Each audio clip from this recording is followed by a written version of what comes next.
오늘 본문 말씀 제가 넘길 수 있게 해주시면 더 좋고요. 네, 그럴까요? 네. 네. 앞에 있는 오늘 본문 말씀 제자들하고 예수님하고 있었던 이야기의 말씀입니다. 그리고 우리 학생들은 이제 그 영화를 좀 안 봤을 나이가 이제 됐을 것 같긴 한데, 암살이라는 영화가 있어요. 그래서 독립군들의 이야기를 다룬 영화인데, 이 마지막에 이제 배신한 이정재, 앞에 있는 이 염석진이라는 그 역할을 맡았던 이정재 배우가 이제 독립운동 했었던 전우들을, 동료들을 배신하고 이제 친일 활동을 하게 되죠. 그리고 우리가 아는 것처럼 그 해방이 되게 됐을 때 이제 동료들이 복수를 하러 찾아옵니다. 그래서 총을 겨누면서 그 마지막에 이제 동료들이 얘기를 해요. 왜 동지들을 배신했냐 이렇게 얘기했을 때 염석진이란 저 배우가 되게 오랫동안 가슴에 남는 말을 하게 됩니다. 해방이 될지 몰랐으니까 라고 얘기를 해요. 해방이 될지 몰랐으니까, 내가 해방이 될 줄 알았다면 배신했겠냐, 우리나라가 해방될 줄 알았으면 배신했겠냐라는 말을 이 대사에서 하게 됩니다. 그냥 스쳐 지나가는 대사였지만 되게 마음에 많이 남았습니다. 그리고 이것이 어떻게 보면 우리 인생의 모습이지 않을까라는 생각을 하게 됐어요. 한 가지, 그래서 이 대사를 가지고 중요한 사실을 알게 됩니다. 우리 인생에서는 어떤 정확하게 확실한 일들은 사실 하나도 없다라는 거죠. 5분 뒤의 일을 내가 알고 있어, 10초 뒤의 일을 내가 알고 있다라고 한다면 우리한테 과연 하나님이 필요할까라는 생각도 할 만큼 그런 생각들을 하게 되죠. 아마 부모님들도 우리 학생들도 이불킥이라고 그러죠. 내가 그럴 줄 알았으면 그렇게 했겠냐라는 일들을 우리의 인생을 돌아보면 날마다 이렇게 후회하고 살아가는데, 후회할 줄 알았으면, 내가 그걸 그렇게 실수할 줄 알았으면 안 했을 텐데 라는 그 말에 확신이 있는 인생을 살아갈 수만 있다면 우리가 어떻게 보면 전지전능한 인생을 살아갈 수 있다라고 생각할 수 있기 때문에 믿음이 필요 없는 거 아니야? 이렇게 좀 불경스러운 생각을 하게도 됩니다. 새 학기, 이제 2학기가 시작이 되고 아마 이곳에 이제 자녀를 또 학교에 보내시는 부모님들 가운데도 어떻게 보면 그런 두려움이 있을 거라고 생각을 합니다. 학교에서 학생들이 어떻게 생활을 할지를 우리가 모르잖아요. 그죠? 그리고 학생들도 새롭게 학기를 시작했을 때 시험을 열심히 보지만 나의 등급이 어떻게 될지를 모르잖아요. 내가 열심히 공부하고 내가 열심히 노력하지만 우리 나이가 지긋하게 인생을 살아보신 우리 어르신들은 더 많이 느끼시겠지만, 인생을 노력하고 성실하게 살았다 하더라도 그에 맞는 인생의 결과가 주어지냐? 사실 우리 인생은 그렇지 않다는 거죠. 그래서 우리 인생을 한마디로 좀 정의를 해보면 이렇게 풀어서 얘기할 수 있을 것 같습니다. 열심히 살지만, 노력해서 살지만 어느 것도 보장되어 있지 않은 인생, 열심히 수고하고 노력하지만 결과는 사실 보장되어 있지 않은 인생. 그래서 앞에 그 영화 대사에서 나왔던 그런 말들처럼 늘 후회하고 사는 인생, 그리고 후회할 수밖에 없는 인생이 바로 우리들의 인생이 아닌가라는 생각이 듭니다. 그리고 오늘 말씀 쭉 나누겠지만 그 모든 후회의 유일한 길이요 진리가 우리 예수님이신 줄 믿으시기 바랍니다. 아멘. 그것을 위해서, 그것에 소망을 두고 그것이 유일한 소망이라는 것을 우리가 그래도 고백하고 붙들기 위해서 오늘 이 자리에 모이게 하신 줄 믿습니다. 한치 앞을 모르게 될 때 모든 사람은 걱정합니다. 나이를 떠나서 걱정하게 되고 그게 염려가 되고요, 또 마음의 병이 되게 되죠. 반복적으로 얘기하지만 염려가 계속 반복될수록 우리는 그 소용돌이 속에서 빠져나올 수 없게 됩니다.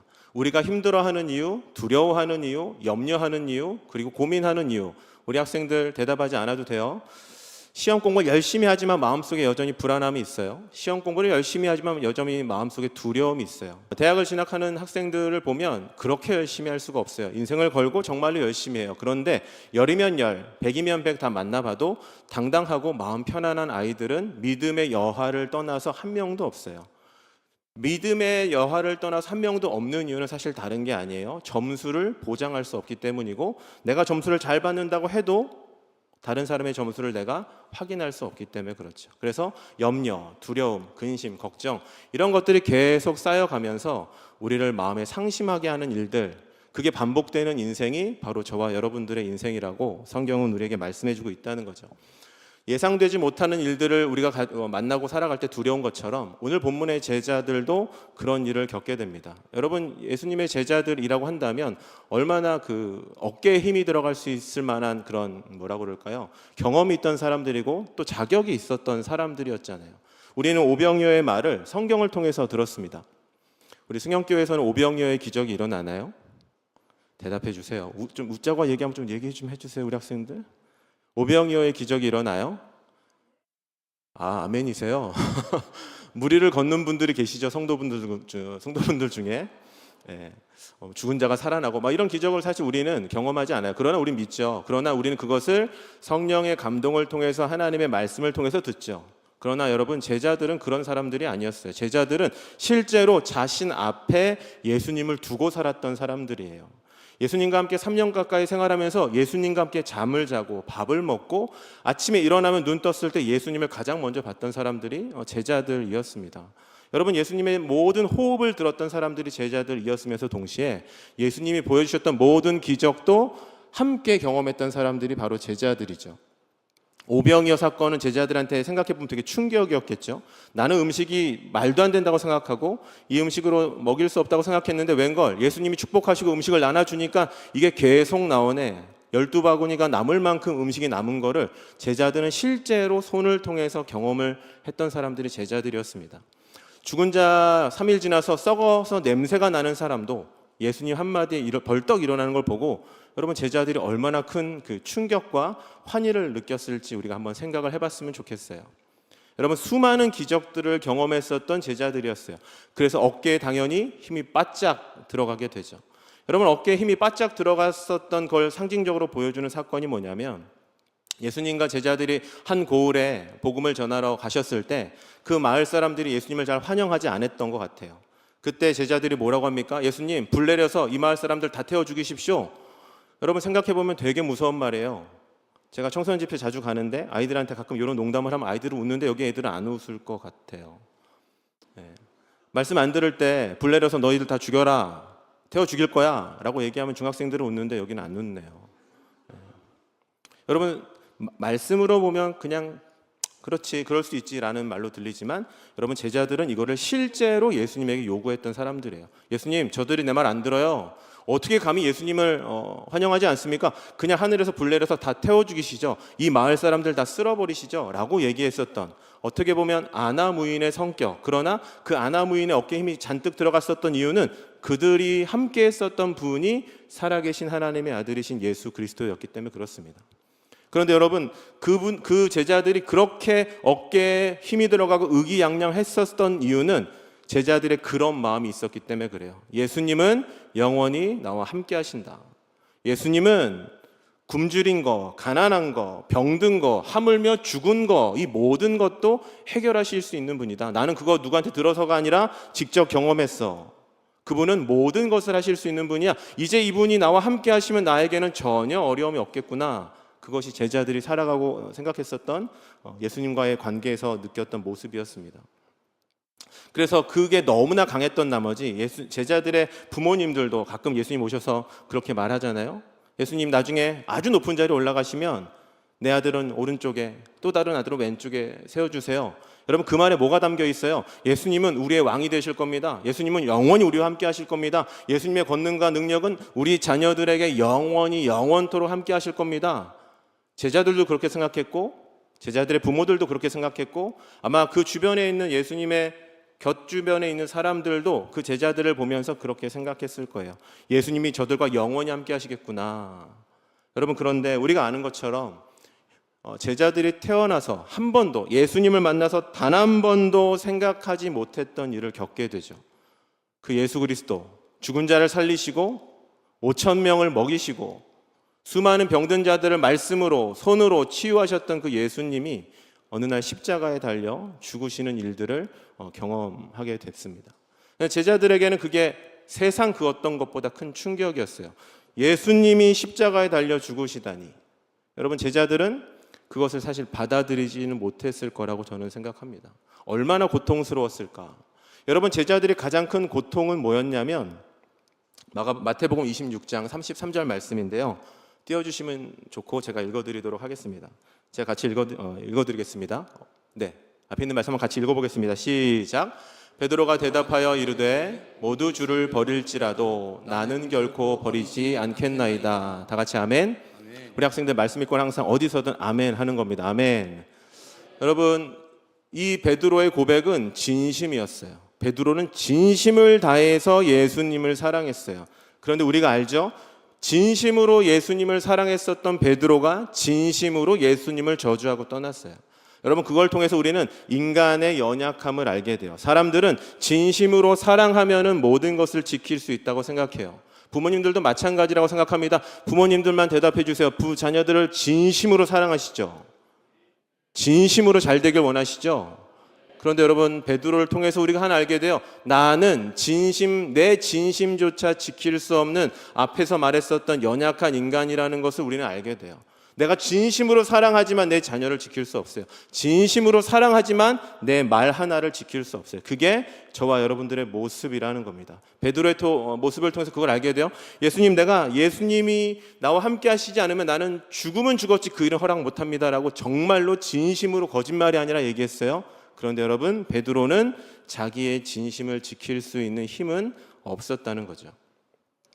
제자들이 예수님이 십자가에 달리시자마자 두려워서 떠났어요. 앞에 얘기했던 것처럼 염려하고 두려워하기 시작했어요.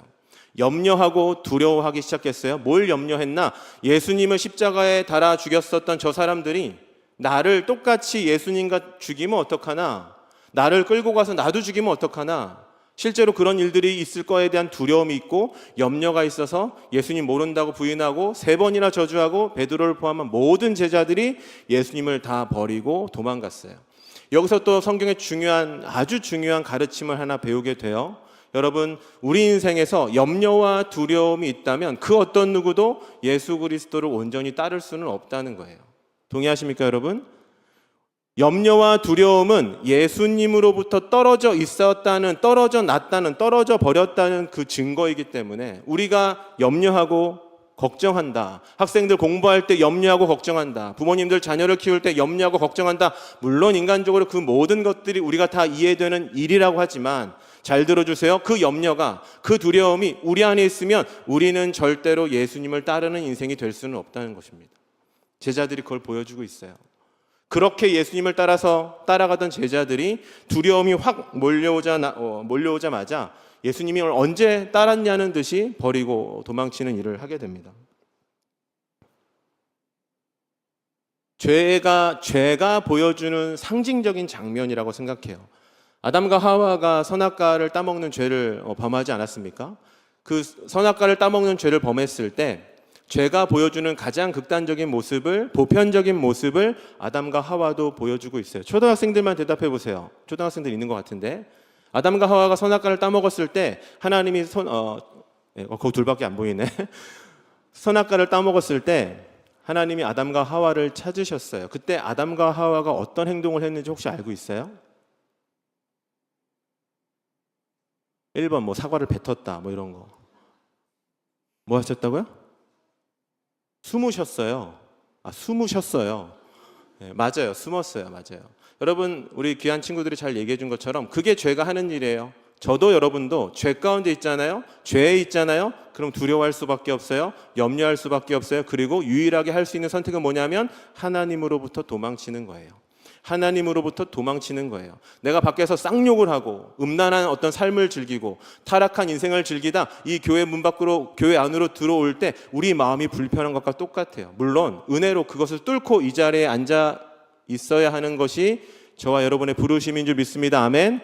그러나 죄는 우리를 그걸 방해한다는 거예요. 하나님 앞에 나아오는 것을 방해해요. 그래서 제자들이 뭐 했습니까? 도망치기 시작했어요. 내가 진심으로 예수님을 사랑했는데, 진심으로 예수님을 쫓고자 했는데 내가 결국엔 예수님을 버렸구나. 그 예수님의 그 고통 속에서, 그 어려움 속에서 그 어려움과 난 함께하지 못하고 예수님을 버렸구나 라고 생각하고 자신들도 고통 가운데 도망치는 일을 결정합니다. 그래서 오늘 읽었었던 본문 말씀처럼 제자들이 모든 사람들이 보이지 않는 집으로 들어갔어요. 그리고 모든 창문을 다 걸어 잠갔습니다. 아마도 상상을 해보면 그냥 상상을 해보는 거예요. 모든 빛, 모든 소리, 어떤 사람들도 내가 여기에 있는 것을 모를 수 있도록 제자들이 숨어 들었습니다. 이런 얘기를 하면 나이가 지긋이 또 믿음이 좋으신 분들은 그렇게 얘기를 해요. 믿음으로 나아가야지, 하나님을 붙들어야지, 그래야지 이 모든 것을 다 이기지. 정답이죠.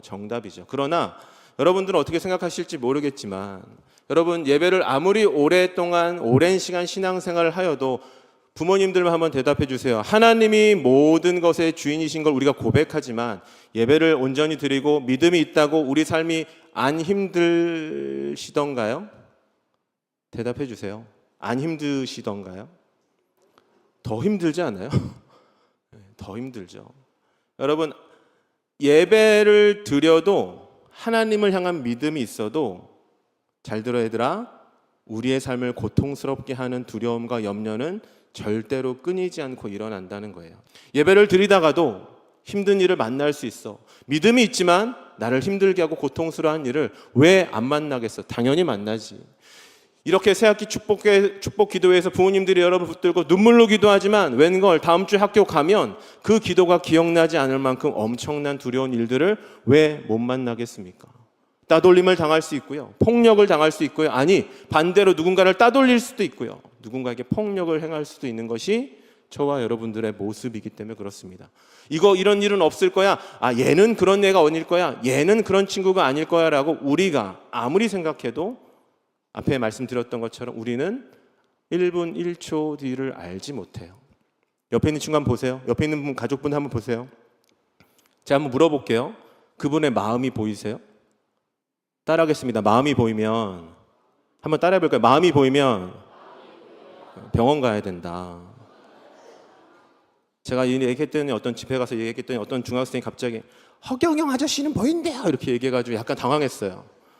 여러분 그런 거 없어요. 마음을 보는 사람은 없어요.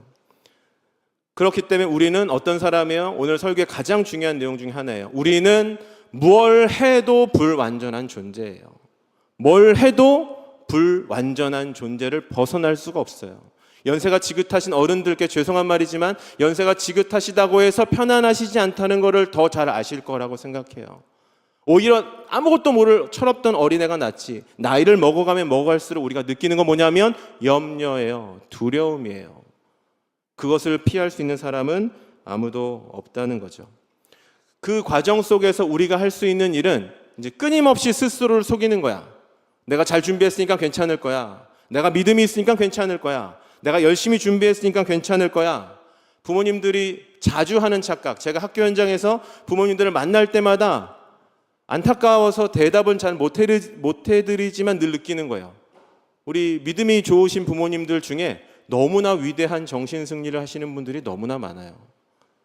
자녀에 대해서 잘 모르시며 그리고 부모님의 상상과 엄청난 환희 속에서 아이들이 그래도 성장할 거라고 믿는 믿음이죠. 축복이죠. 부모라면 당연히 그렇게 해야 되죠. 그러나 죄송하지만 그 기대만큼 그 기대대로 되지 않을 거라는 것을 부모님만 한번 대답해 보세요. 아닐 거라는 걸 알고 계시죠? 대답해 주세요. 알고 계시죠? 알고 계시고 깨닫는 저녁 되시길 축복합니다. 아멘. 여러분 그것이 우리가 하나님 말씀 앞에 정직하게 서는 것이라고 생각합니다. 부모님 내가 열심히 살았지만 많은 걸 준비하고 많은 걸 경험했지만 그래서 너한테 이만큼 얘기하고 이만큼 해줄 수 있지만 그저 그냥 아는 척하는 것뿐이야. 사실 나도 인생을 잘 몰라. 이것이 어른들, 선생님, 저를 포함한 우리 모두가 가져야 하는 성경의 가르침이라고 생각합니다. 제자들의 모습이 그랬어요. 말씀 띄워주세요. 오늘 본문 말씀. 제자들이 숨었대요. 제가 제일 좀 안타깝고 충격적인 것은 안식 후 첫날에 숨었대요. 안식을 그러니까 우리말로 풀어서 얘기하면은 예배를 드리고 숨었다는 얘기예요. 이게 말씀이 주는 가르침이 있을 거라고 생각합니다. 예배를 드렸어요. 전통에 따라서 정말로 하나님을 온전히 예배하고 말씀을 들었어요. 그런데 제자들이 그 두려움을 벗어나지 못하니까 그럼에도 불구하고 그 두려움을 놓지 못하니까 그들이 했었던 일들은 숨어버리는 일이었습니다.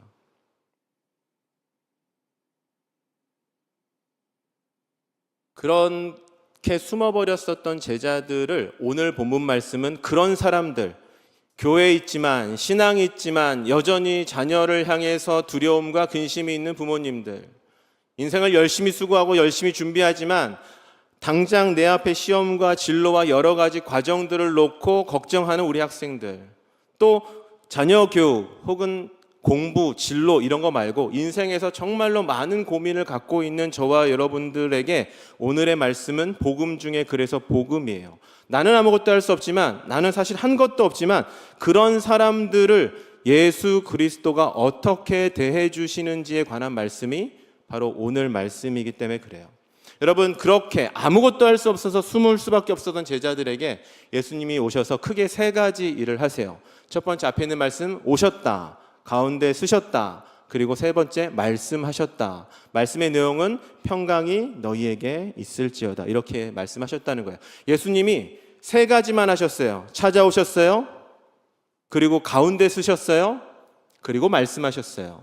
여러분, 성경은 예수님이 어떻게 제자들을 찾아왔는지 기록하고 있지 않아요. 예수님이 문을 두들겨가지고 제자들이 문을 열어줬는지, 아니면 예수님이 마음이 급해가지고 문을 뚫고 왔는지, 하늘에서 내려오셨는지, 땅에서 솟으셨는지 성경은 그걸 얘기해주고 있지 않아요. 그런데 중요한 사실은, 얘들아, 이유를 설명할 수 없어. 이유를 설명할 수도 없고 그걸 그래서 알 수도 없어. 그런데 중요한 사실은 뭐냐면 예수님이 제자들 한가운데 찾아오셨다는 거야. 그리고 한가운데 쓰셔서 모든 제자들이 예수님을 바라볼 수 있는 그 곳에 쓰셨어요. 그리고 처음으로 하신 말씀이 뭐였어요? 평강이 너희에게 있을지어다. 베드로를 보고 그렇게 말씀하지 않으셨어요. 베드로야, 나를 안 떠난다고 얘기하더니 이게 뭐니? 라고 얘기하시거나, 야, 니네 어떻게 한 명도 남지 않냐? 라고 얘기하시거나, 차라리 그냥 아무 말씀도 안 하셨으면 좋았을 것 같은데, 예수님이, 이건 상상의 영역입니다, 제자들을 향해서 정말로 사랑에 가득 찬 표정으로 너희에게 평강이 있을지어다 라고 말씀하셨어요. 제자들의 표정이 어땠을 것 같아요? 그 전에 두려운 얼굴, 염려하는 얼굴, 내일 당장 무언가 해결될 것 같으면 그래도 오늘 버틸만 한데 이 일은 언제 끝날 줄도 모르고 고통스러운 일, 자녀 교육이 오늘만 잘하면 넘어가면 될 것 같은데 이건 언제 끝날지도 모르고, 대학교 가면 끝날까? 웬걸 대학교 갔더니 더 힘들어지고, 중학생들, 고등학생들, 초등학생들 학교가 지나면 진급하면 진급할수록 그래도 좀 괜찮아지겠지? 아니, 웬걸 더 힘들어지고. 제자들의 표정과 삶이 그랬을 거예요. 그런데 여러분, 그 제자들에게 예수님이 평강이 있을지어다 이렇게 얘기해요. 예수님이 하신 말씀이 너무나 중요해요. 평강이란 단어는, 여러분, 평강이란 단어의 의미를 제가 풀어서 설명해 드릴게요. 평강이란 단어의 의미는 쉽게 얘기해서 이렇게 얘기할 수 있는 거예요. 관계를 통해서 오는 평안이에요. 관계를 통해서 오는 평안. 여러분, 다른 게 아니에요. 예수님이 평강이 있을지어다 라고 말씀하셨다라는 걸 풀어서 얘기하면, 얘들아, 이제는 걱정하지 마. 누가 왔기 때문에? 내가 왔기 때문에 이젠 걱정하지 마 라고 얘기하는 거예요. 밖에 아무리 자녀를 키웠던 우리 부모님들은 아실 거예요. 자녀가 혼자 자고 있는데 밖에서 갑자기 폭풍이 몰아치고 번개가 뻥 치면 애가 잠에 깨서 막 울지 않습니까? 그때 엄마 아빠가 가서 아이를 이렇게 안아주잖아요. 안아주고 부모님들 한번 대답해 주세요. 뭐라고 얘기해 주세요? 한 번만 더 울어, 한 번만 더 울면 번개 친다, 막 이렇게 얘기하진 않잖아요. 한 번만 더 울면 너 태워버릴 거야, 이렇게 얘기 안 한단 말이에요. 안아주면서 뭐라고 얘기합니까? 대답해 주세요. 뭐라고 얘기해요? 괜찮다고 얘기해요. 그리고 조금 더 따뜻하게 뭐라고 얘기해 주시죠? 엄마 왔어, 아빠 왔어. 애가 그래도 진정을 못하면 어떻게 해요? 옆에 누워서 엄마랑 아빠랑 같이 자면 되지 뭐. 여러분, 잘 들어주세요. 밖에는 여전히 폭풍과 파도가 몰아치고 있어요. 현실은, 상황은 하나도 바뀌지 않았어요. 그런데 평강, 에이레네라는 이 단어가 주는 의미는 뭐냐면, 그 모든 것을 개의치 마. 왜냐하면 엄마가 왔기 때문에 그래. 왜냐하면 아빠가 있기 때문에 그래. 밖에서 아무리 폭풍을 쳐도 엄마 아빠의 귀로 그 여러 가지 폭풍과 번개를 막아주면서 아이한테 해주는 말, 걱정하지 마, 괜찮아, 아무 일 없어, 엄마가 있어, 아빠가 있어 라고 얘기해 주는 게 뭐냐면 예수님이 제자들한테 해주셨던 말씀이에요. 평강이 있을지어다. 얘들아, 내가 십자가에 달려서 죽어서 이제는 더 이상 나를 볼 수 없다고 생각했지? 아니, 그렇지 않아. 얘들아, 걱정하지 마라. 내가 왔다. 사랑하는 여러분, 여러분 삶의 두려움과 염려 가운데 오늘 이 밤에 여러분 삶 속에서 이 예수님의 평강이 선포되시길 예수님의 이름으로 축복합니다. 아멘. 걱정하지 마, 내가 왔어 라고 말씀하신 게 예수님의 첫 번째 말씀이셨어요. 그리고 나서 예수님이 하신 일이 뭐였냐면, 말씀도 준비되어 있는데요, 구멍난 손을 보여주셨어요. 구멍난 옆구리를 보여주셨어요. 여러분 잘 보세요. 머리로 이제 영화를 한번 그려보시는 거예요. 예수님이 가운데 딱 쓰셔서요, 평강이 있을지어다 라고 얘기했는데요, 제자들이 표정이 굳어 있어요. 왜냐하면 자신의 판단과 계획으로는 전혀 일어날 수 없는 일이거든요.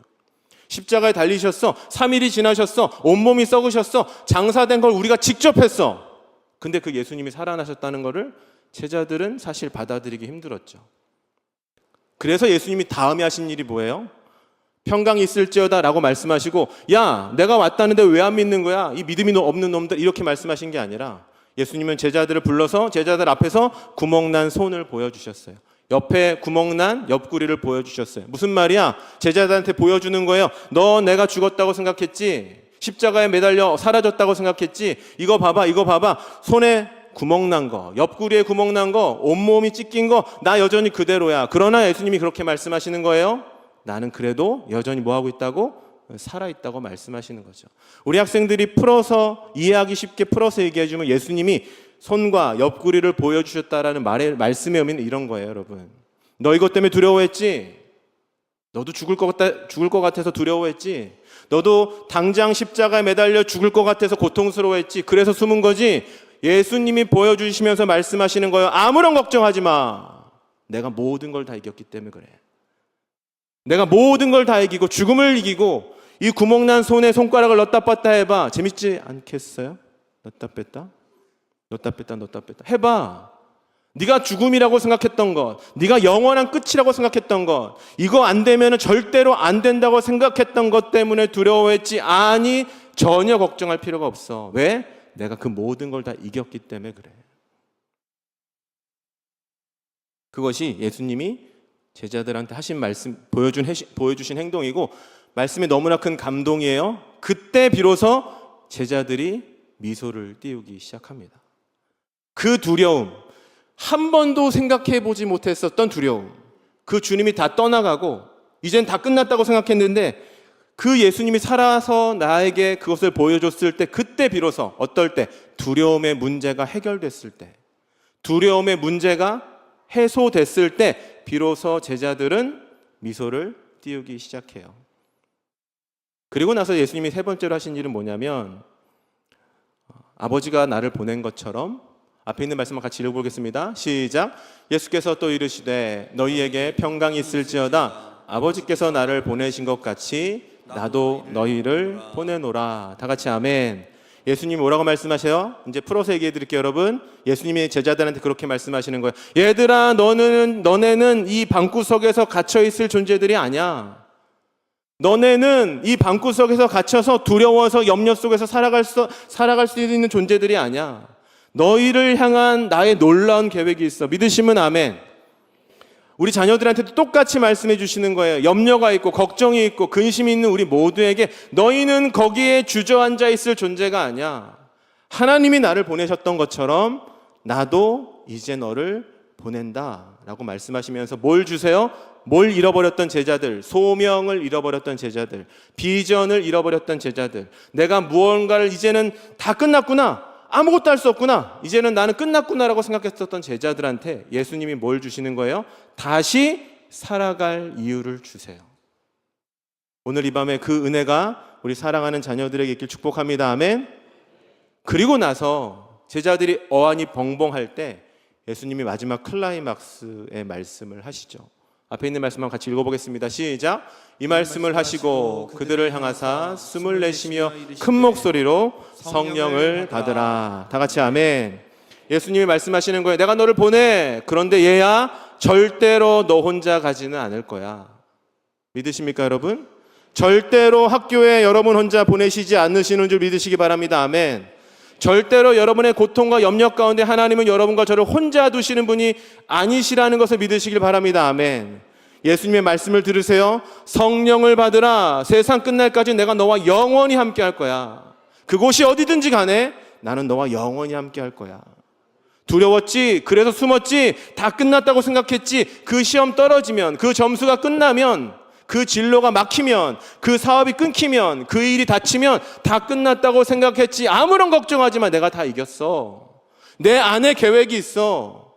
나는 너를 향한 놀라운 계획이 있어.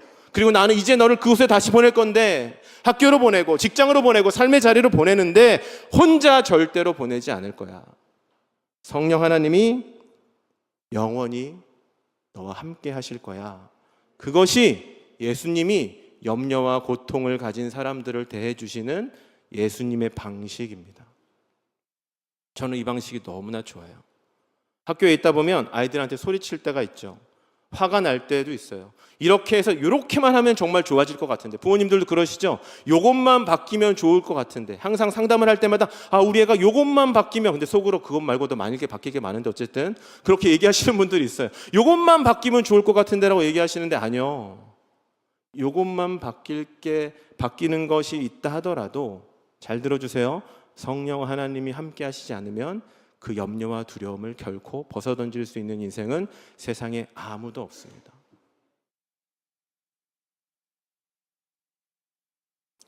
예수님이 대해 주시는 방식이 너무나 그래서 좋아요. 다그치지 않으세요. 책망하지도 않으세요. 십자가의 부활을 이루신 이후에 여러분 제자들과의 대화를 보십시오. 한 번도 책망하지 않으세요. 예수님이 하시는 일은 딱 하나예요. 너 아파? 해결해 줄게. 이것도 아니에요. 예수님이 하신 일은 딱 하나예요.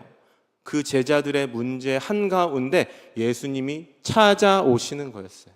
찾아오시면 예수 그리스도에게 답이 있는 줄 믿습니다. 동의하시면 아멘. 수많은 아이들을 만나요. 수많은 다양한 아이들을 만나요. 변화되는 아이들도 있고 청년이 되고 30이 넘었음에도 불구하고 여전히 고통스러운 인생을 살아가는 아이들도 있어요. 정성에 살고 20년 넘게 했지만 얘는 왜 변화됐는지, 얘는 왜 변화가 안 됐는지 아무리 생각해도 그 답을 잘 모르겠어요. 시간이 지날수록 모르겠어요. 이렇게 예수님을 믿는 길이 있으면 그대로 따라가면 좋을 것 같은데, 아니 웬걸 그것도 잘 모르겠어요. 인생을 살면 살수록 예수님을 어떻게 믿고 어떻게 고백하고 예수님 안에서 어떻게 살아가야 되는지를 잘 모르겠어요. 그런데 시간이 지날수록 더 선명해지는 확신이 있어요. 그건 뭐냐면 내가 잘 계산하고 파악하고 이해하지 못한다 하더라도 예수님이 그 문제 가운데 오시면 답은 분명히 있다는 거예요. 예수님이 오시면 그 답에는 분명히 길이요 진리요 생명이 함께 하신다는 것은 시간이 지날수록 믿어져요. 사랑하는 여러분, 예수님이 오시면 우리 삶 가운데 그 놀라운 기적이 일상이 될 줄 믿습니다. 저는 그 기적의 삶을 잘 보여준 분이 아시는 분들도 있겠지만 이지선 교수님이라고 생각을 합니다. 정말로 아름다운 청년회 때 운전을 하고 있는데 갑자기 뒤에서 음주운전한 사람이 뒤에서 고속으로 차를 받으셨어요. 차에서 못 나왔는데 차에 엄청난 화재가 났죠. 그래서 전신이 녹아내리는 화상, 죽는 게 당연하다는 화상의 어떤 사고를 당하시죠.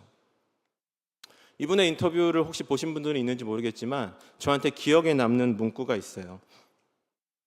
제가 읽어드릴게요. 상한 피부를 걷어내는 수술이었다. 보통 수술을 받으면 나아질 거라 기대했는데 상한 피부를 걷어내니 고통이 살아나 통증이 어마어마했다. 감염을 막아야 하니 소독을 받아야 했고 지옥에서나 들릴 법한 소리가 이런 소리일까? 아침에 일어나면 손가락을 잘라야 돼요. 내일 또 일어나면 또 다른 손가락을 잘라야 돼요. 끊임없이 녹아내리는 피부에, 그리고 끊임없이 치료를 하는데 더 큰 고통이 몰려와요. 어떻게 하면 죽을 수 있을까를 고민하셨대요. 어떻게 하면 죽을 수 있을까를 날마다 연구하셨대요. 앞에 있는 사진 보시면 아시겠지만 정말로 아름다웠던 얼굴에서 모든 사람들이 피하고 싶은 그분의 표현에 의하면 함께할 수 없는 인생, 여인으로서 감당할 수 없는 인생. 그러나 여러분, 오늘 설교에 빗대어 말하면 이분 인생에도 그 문제 항복판 가운데 예수님이 찾아오셨다는 거죠. 예수님이 오셔서 뭘 하셨을까? 이지선 교수님하고 예수님 사이에 우리가 어떻게 일을 알겠습니까? 그런데 오늘 말씀으로 풀어서 얘기하면 똑같이 얘기할 수 있을 것 같아요. 그 교수님의 삶 가운데 오셔서 한가운데 쓰시고 말씀하셨겠죠. 평강이 너에게 있을지어다. 나는 너를 이 자리에 그냥 두려고 창조한 게 아니다. 나는 너를 세상에 보낸다. 너 혼자 보내지 않는다. 성령이 함께 한다. 여러분, 그 시간 이후에 이분의 인터뷰의 감동적인 부분이 그겁니다. 예전에는 사고를 당했다고 생각했는데 예수님을 만나고 나서 표현이 바뀌었대요. 나는 사고를 당한 게 아니라 사고를 만났대요.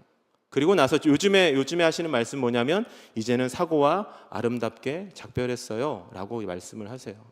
그리고 지금은 수용소에 있는 어른들의 자녀를 케어하는 일, 또 장애인 복지를 위해서 지금 아시는 분들 아시겠지만 교수님으로 열심히 삶의 자리에서 열심히 섬기고 계시는 걸 보게 돼요. 여러분 잘 생각해 보세요. 한 교수님, 한 인생의 모습, 겉모습은 하나도 안 바뀌었어요. 이게 너무나 중요해요. 예수님 제대로 믿으면 피부가 제대로 솟아나거나 잘라진 손가락에 붓거나 기적이 일어나야 되는데 웬걸 손가락 잘린 건 그대로예요. 껍질 벗겨진 건 그대로예요. 얼굴의 형은 그대로예요. 현실과 상황은 단 하나도 바뀌지 않았어요. 그런데 예수님을 만나기 전에는 지옥과 같은 인생을 살았대요. 그런데 예수님을 만나고 나니 지옥과 같은 삶이 아니라 이분의 고백 그대로 천국의 삶을 살아가고 있다는 것을 우리는 우리 주변의 사람들을 통해서도 보게 된다는 겁니다. 저는 하나님의 말씀이 좋아서 신학을 하기로 했고 또 지금도 제가 제일 행복해하는 일은 우리 아이들하고 성경 수업을 하는 일이에요. 오늘도 중학생, 고등학생들하고 성경 수업을 하는 게 너무 재밌어요. 아이들도 재밌겠죠? 갑자기 불현듯 쟤네도 좋을까라는 생각이 들었지만 어쨌든 성경을 좋아하는 여러 가지 이유 중에 하나는 을에 돌려서 말을 안 하세요. 이사야 말씀인데 제가 너무나 좋아하는 말씀이거든요. 한번 같이 읽어보도록 하겠습니다. 시작. 내가 물 가운데로 지날 때에 내가 함께할 것이라. 강을 건널 때에 물이 너를 침몰치 못할 것이며 내가 불 가운데로 행할 때에 타지도 아니할 것이요 불꽃이 너를 사르지도 못하리니. 아멘. 다 같이 아멘. 정확하게 우리 인생에서 일어나는 일입니다. 하나님은 우리한테 너 믿음이 있으니까 물 가운데 침몰하는 일이 없을 거야. 내가 그렇게 막아줄 거라고 절대로 말씀 안 하세요. 타는 것 같은 불 가운데 너 보호해 줄 거라고 절대로 말씀 안 하세요. 부모님들 잘 들어주세요. 믿음이 있다고 해서 우리 사랑하는 자녀의 삶에 어려운 일이 없나? 아니요. 믿음을 갖고 있어도 세상 사람들과 똑같이 혹은 그보다 더한 고통은 당연히 당하게 될 거예요. 하나님도 그 말씀을 해주고 계세요. 부모님들에게도 똑같이 말씀해주고 계시죠. 너 물 가운데 빠져서 숨이 턱턱 막히는 직장에서, 가정에서, 사회에서 부르신 자리에서 숨을 쉴 수 없을 만큼 고통스러운 일을 너는 절대로 피할 수 없을 거야. 불 가운데 지나가는 거, 그 고통, 타는 고통, 버려짐, 외로움, 고통, 죽었다 깨나도 너는 그걸 피하지 못할 거야. 이게 하나님이 우리에게 주시는 말씀이에요. 그런데 놀라운 말씀이에요. 우리의 상식으로 물 가운데 지나가다 물에 빠지면 죽는 게 맞는 거고 불 가운데 지나가다 타버리는 것이 우리의 상식으로 맞지만 하나님은 전혀 우리의 상식과 다른 말씀을 하세요. 물 가운데 지나가도 그 물이 절대로 너를 해치지는 못할 거야. 믿으십니까 여러분? 불 가운데 지나가는 일이 있지 어떻게 그런 일이 없어. 고통스러워하는 일이 있지 아픔이 있지. 그런데 얘들아 잘 기억해. 그 아픔과 고통을 절대로 너 자신을 죽이는 일이 되지는 못할 거야. 하나님인 내가 그 일을 그렇게 하지는 않을 거야. 이것이 성경이 우리에게 주시는 하나님의 진심입니다. 여러분 믿으십니까? 제가 만나는 아이들 중에도 그런 아이들이 많아요. 불 가운데 있는 아이들이 있어요. 물 가운데 살아가는 친구들이 있어요. 이 가운데 우리 그런 친구들이 없길 바라지만 요즘엔 뭐 게임 중독 이런 거는 사실 중독의 축에도 껴주지 않고 여러분 요즘 아이들이 수면제를 비롯한 여러 가지를 약물로 복용하고 섭취하면서 거기에 중독되어 있는 아이들이 너무나 많아요. 아마 이 가운데 있을지도 모르겠어요. 그리고 그거 약까지는 먹지 않더라도 에너지 드링크 제가 만나는 아이들 중에도 하루에 10개씩 먹는 아이들이 있어요. 여러분 10개는 상상을 못하는 카페인의 숫자예요. 그게 없으면 공부를 못해요. 그게 없으면은 생활을 못해요. 또 아이들의 마음이 얼마나 연약합니까? 친구들하고 그냥 얼굴만 째려봐도 마음이 상해갖고 와요. 친구들이 날 껴주지 않았다고 얘기하는 친구들도 있고, 마음이 상해서 그냥 학교에서 정말로 뭐라 그럴까요? 투명 인간처럼 사는 친구들도 너무나 많아요. 폭력 많죠. 세상의 문화, 부모님들 아시면 아실수록 놀랄 만한 그런 문화, 우리 아이들이 가지고 살아가는 문화입니다. 아이들이 싫어하고 사실 그런 일은 없겠지만, 그리고 그런 부모님들이 없기를 축복하지만, 아이들의 핸드폰을 보면 깜짝깜짝 놀랄 일들이 많아요. 왜 그런 게 없겠습니까? 여러분 잘 들어주세요. 부모님들인 저와 여러분도, 우리 사랑하는 여러분의 귀한 자녀들도 결코 안전한 삶을 살아가는 사람은 단 한 명도 없어요. 그런 인생을 살아가는 인생은 단 한 명도 없습니다. 그러면 생각해 봅시다. 새 학기 자녀 축복을 하기 위해서 부모님들이 모이셨잖아요. 가장 큰 축복이 뭘까요? 많은 부모님들이, 특별히 저는 학교에 있기 때문에 어쩜 이렇게 부모님들이 모든 것을 이 큰 놀라운 사랑으로 모든 걸 다 이렇게 감당하시려 할까라는 생각이 들 때가 많이 있어요. 자녀의 진로 문제, 관계 문제, 건강 문제, 하다못해 자녀의 모든 삶의 문제를 너무나 근심하고 걱정하며 대신 해주려시는 부모님들도 너무나 많이 있어요. 부모님들만 한번 대답해 주세요. 자녀의 삶을 대신 살 수 있을까요? 없으시죠? 사랑하는 부모님들, 많은 부모님들이 이 가르침을 아멘으로 고백하세요. 그러나 이 고백대로 사시는 분들을 사실 잘 만나보지는 못했어요.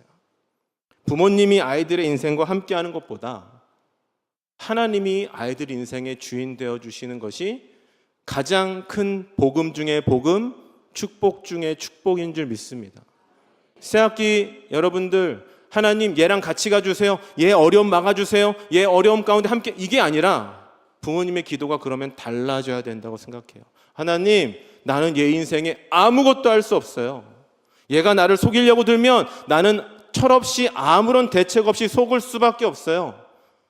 얘 인생에 만나는 어려움들 나는 하나도 해결해 줄 수 없어요. 그러나 하나님이 함께 하시면, 제자들에게 찾아가셨던 예수님이 함께 해주셨던 것처럼 내 아이에게 함께 해주시면 함께 하실 줄 믿습니다. 그리고 그 일로 인하여 우리 자녀의 삶이 축복의 삶이 될 줄 믿습니다. 이지선 교수님을 생각해 보세요, 여러분. 바뀐 거는 하나도 없어요. 그런데 놀라운 기적의 삶을 살아가고 있는 사람들이 세상에는 너무나 많이 있습니다. 우리 귀한 친구들한테 이런 얘기 꼭 해주고 싶어요. 공부는 열심히 해야 돼요. 학생들만 아멘. 아멘. 말씀 마무리합니다. 공부는 열심히 해야 돼요. 그런데 절대로 속지 마세요. 공부가 여러분의 인생을 결정하는 것은 결코 아니라는 겁니다. 부모님들 양심을 걸고 얘기하세요. 공부 잘하셨죠? 공부 잘하셨던 분들도 있고 못하셨던 분들도 있죠. 그러나 공부는 하나님이 지금 우리 삶에 주신 과정이기 때문에 성실하게 해야 되는 것이지, 여러분 그것이 절대로 여러분의 인생을 결정하는 것은 아니라는 겁니다. 세상의 말에 속지 말고 문제를 만날 때마다, 그래서 염려와 두려움이 올 때마다 이제부터 오늘부터 여러분이 해야 되는 기도는 딱 하나예요. 예수님, 나의 이 문제의 한가운데 주님 찾아와 주시옵소서. 가정에 문제가 있으십니까? 오늘부터 기도의 방향이 바뀌시길 바랍니다. 하나님, 나는 이거 해주시고 이거 해주시고 이거 풀어주시고, 이런 기도 말고 정말로 그 기도가 목구멍까지 오지만 그보다 먼저 해야 되는 기도는, 하나님, 우리 가정의 문제 한가운데 주님 찾아와 주시옵소서. 설명할 수 없어요. 표현할 수 없어요. 뭐라고 얘기할 수 없지만 하나님, 주님이 오시면, 반드시 길이요 진리요 생명 되신 예수님이 오시면 우리 가정의 그 모든 염려의 문제가 깨끗하게 사라지게 될 줄 믿습니다. 내가 잘나서가 아니라 주님이 나를 그렇게 사랑하시니, 우리가 잘나서가 아니라 주님이 우리 가정을 그렇게 축복하시니. 그리고 어떻게 보면 잘 기억해 주세요. 마지막입니다. 예수님은 단 한 번도 우리 삶의 한가운데 그곳을 벗어나신 적이 없어요, 여러분. 믿으십니까? 문제는 뭐예요? 우리가 늘 고개를 숙이고 살았던 것뿐이죠. 두렵습니다. 염려가 있습니다. 사랑하는 귀한 여러분, 고개를 들어 한가운데 계신 예수님을 바라보시길 축복합니다. 그 어떤 누구도 지킬 수 없는 눈에 넣어도 아깝지 않은 생명 같은 자식이지만 여러분은 절대로 지킬 수 없습니다. 오직 주님이 함께 하실 때에만 이 아이들의 삶이 제자들의 삶처럼 회복되고 정체성을 알게 되고 비전을 알게 되고 세상으로 나가게 될 줄 믿습니다.